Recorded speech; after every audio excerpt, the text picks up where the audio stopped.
Dobar dan i dobrodošli u našu virtualnu učionicu na otvorenom. Danas ćemo razgovarati o svjetlosnim vrijednostima čistih boja. Sad ćemo si pogledati fotografiju bojica. Znači imamo dvije fotografije istih drvenih bojica, jedna je u boji, jedna je crno-bijela. Ako gledamo fotografiju u boji, primjećujemo da je žuta bojica najsvjetlija. Znači bojice su poredane po količini svjetlosti. Onda možemo primijetiti da je žuta olovka na crno-bijeloj fotografiji najsvjetlija, da je narančasta od te žute puno tamnija, ali da se ne razlikuje opet jako puno od crvene. Crvena i zelena skoro da i nemaju razlike, što možemo provjeriti na crno-bijelom snimku.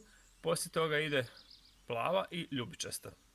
Spektar boja se sastoji od čistih boja. Svaka boja sadrži različitu količinu svjetlosti, odnosno ima svoju svjetlosnu vrijednost. Ako te čiste boje poredamo pod njihove svjetlosnoj vrijednosti, dobijemo niz boja koji sad gledamo. To je kromatska ljestvica. Žuta je najsvjetlija, a ljubičasta je najtamnija. Osim kromatske ljestvice, postoji nešto što nazivamo akromatskom ljestvicom. Akromatska ljestvica predstavlja crnu, bijelu i sve njihove spojeve između, znači nijanse sive. Vani nam je danas lijepi sunčan dan, ali mi malo moramo poći na kišu. Gledat ćemo istoimenu sliku Milana Steinera. Steinerova slika djeluje prilično akromatski, djeluje u principu skoro kao da je crno-bijela. Vidimo da ima jako malo boje koje je dodao i sve skupa slika djeluje jako tmurno, a to mu je bio vjerovatno i cilj s obzirom da se slika zove na kiši. Osim boja koje je koristio, odnosno nije koristio, Steiner se oslonio na još jedno izražajno sredstvo, na svoj potez. Što je u biti potez? Potez je slikarski rukopis. Tako kao što su vaše učiteljice mogu prepoznati tko je što od vas napisao već po vašem rukopisu, tako i slikare neke možemo prepoznati po njihovom specifičnom načinu na koji nanose boju na platno. Upravo gledamo sliku od Van Gogha, gdje je glavni motiv slike zvijezdano nebo.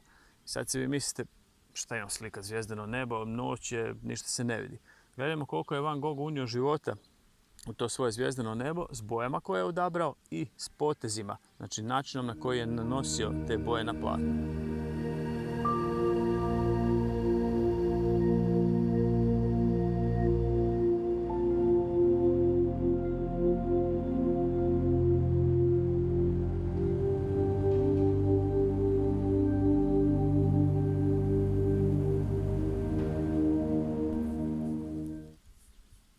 Mi ćemo danas napraviti svoju verziju Steinerove slike. Njegova slika je skoro crno-bijela. Rekao bi da je akromatska. Vidimo da je u svojoj slici vrlo malo boje koristio. Znači koristit ćemo žive boje, boje koje smo gledali u krugu boja. Crvenu, narančastu, žutu, zelenu, plavu, ljubičastu i sve boje ostale koje možemo dobiti njihovim miješanjem. Ajmo si malo pogledati koji je najtamniji dio slike. Najtamniji dio slike je kišobran, odnosno ovaj dio kišobrana koji je u sjeni, koji drži žena koja je u prvom planu. Znači, lik koji nam je najbliži. Ako je to najtamniji dio slike, a mi radimo živim bojama, znači koristimo kromatsku ljestvicu boja, koje bi tu boja recimo mogla biti? Znači, rekli smo, nećemo koristiti crnu, nećemo koristiti bijelu. Koju boju onda tu recimo možemo staviti? Najbolje bi bilo uzeti recimo ljubičastu i plavu i smiješati ih skupa. To će nam sigurno dati tamnu boju. Šta je najsvjetlije na slici? Najsvjetlije je nebo. Znači, koju boju bi mogli koristiti za nebo? Pa recimo žutu. Možda malo žutu sa narančastom. Kako napraviti skicu? Znači, sama skica uvijek treba biti jednostavna. Prvo ćemo se uhvatiti osnovne oblike koje tu vidimo. Kad god imam neki oblik koji mi je kompliciran iz prve onako za nacrtati, nije ni potrebno da ga nacrtam iz prve, uvijek razmišljam o tome koji se tu jednostavni oblici skrivaju. Kako si praktično pomoći da prenesemo skicu na papir? Evo recimo, mogu zamisliti da sam razdijelio tu sliku na 4 jednaka dijela. Sad gledam gdje je sredina. Evo, sredina je otprilike tu gdje je ova žena koja u prvom planu drži kišobran, odnosno gdje je njena glava.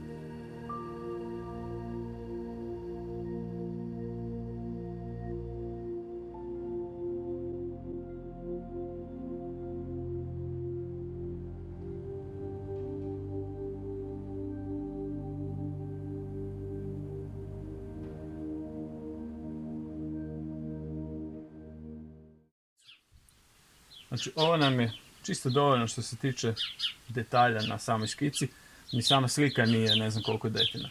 Malo smo se pomogli konstruirati samu skicu, tako da smo si razdijelili predložak na 4 dijela i tako si možemo povući sa H-olovkom lagano razdijeliti si sam papir na 4 dijela. Nam je lakše malo onako pogoditi gdje treba koji lik u biti staviti, gdje su u biti postavljeni jednu u odnosu na druge stvari.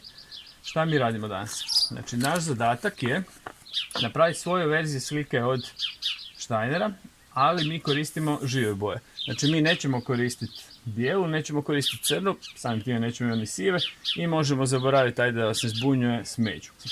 Kako ćemo to napraviti praktično? Uzet ćemo si komplet naših tempera i složite si ih lijepo na stolu od najsvjetlije prema najtamnijoj.